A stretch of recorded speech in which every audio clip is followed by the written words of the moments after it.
আগের পর এক নাবালিকা ধর্ষণের ঘটনা উঠে আসছে যোগীরাজ্যে। অযোধ্যা কনৌজের পর এবার বুলন্দশহরে নাবালিকা দলিত কন্যাকে ধর্ষণের খবর সামনে এলো যোগীরাজ্যে।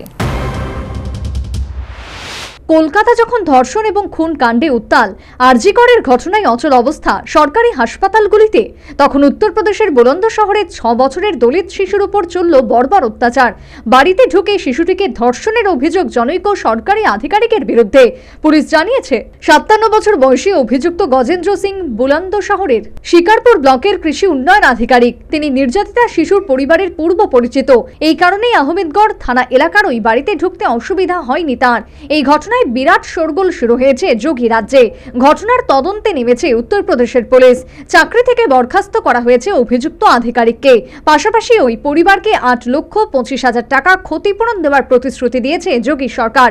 যেহেতু ধৃত একজন সরকারি আধিকারিক, তাই তার বিরুদ্ধে বিভাগীয় তদন্ত শুরু হয়েছে। ঘটনায় উদ্বিগ্ন উত্তরপ্রদেশের মুখ্যমন্ত্রী যোগী আদিত্যনাথ। তিনি জেলা শাসককে মেয়েটির পরিবারের সঙ্গে দেখা করার নির্দেশ দিয়েছেন। দোষীর কঠোর শাস্তির প্রতিশ্রুতিও দিয়েছেন। উল্লেখ্য, সম্প্রতি অযোধ্যায় 12 বছরের এক নাবালিকাকে ধর্ষণের ঘটনায় রীতিমতো উত্তপ্ত হয়ে ওঠে উত্তরপ্রদেশের রাজনীতি। অভিযোগ, কয়েক মাস আগে চাষের জমিতে কাজ করার সময় নাবালিকাকে নিজের বেকারিতে নিয়ে এসে ধর্ষণ করেন সপা নেতা মঈন খান এবং তার বেকারির কর্মীরা। গোটা ঘটনার ভিডিও রেকর্ড করা হয়। সেই ভিডিও ভাইরাল করার হুমকি দিয়ে 2 মাসেরও বেশি সময় ধরে বেকারির মধ্যেই ওই নাবালিকাকে গণধর্ষণ করে অভিযুক্তরা। এই ঘটনায় নাবালিকা গর্ভবতী হয়ে পড়লে প্রকাশ্যে আসে ভিডিওটি। ঘটনার তদন্তে নেমে গ্রেপ্তার করা হয় মূল অভিযুক্ত মঈনকে।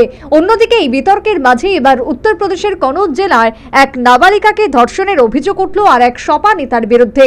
বিষয়টি প্রকাশ্যে আসার পর ইতিমধ্যে নবাব সিং যাদব নামের ওই অভিযুক্তকে গ্রেপ্তার করেছে পুলিশ। ঘটনাটি ঘটেছে কনৌজের সদর কোতোয়ালি এলাকায়। নির্যাতিতা ওই নাবালিকার বয়স 15 বছর। কনৌজের পুলিশ সুপার অমিত কুমার আনন্দ জানিয়েছেন, নবাব সিং যাদবকে পস্কো আইনের আওতায় গ্রেপ্তার করা হয়েছে। জানা যাচ্ছে, চাকরি দেওয়ার নাম করে মেয়েটিকে বাড়িতে ডেকে তার উপর পাশবিক অত্যাচার করা হয়। গ্রেপ্তারের পর অভিযুক্ত নবাবকে আদালতে এদিন 14 দিনের জেল হাজতে পাঠায়। ধর্ষণে অভিযুক্ত নবাব কনৌজের সাংসদ অখিলেশ যাদবের ঘনিষ্ঠ। Bureau report, news vanguard.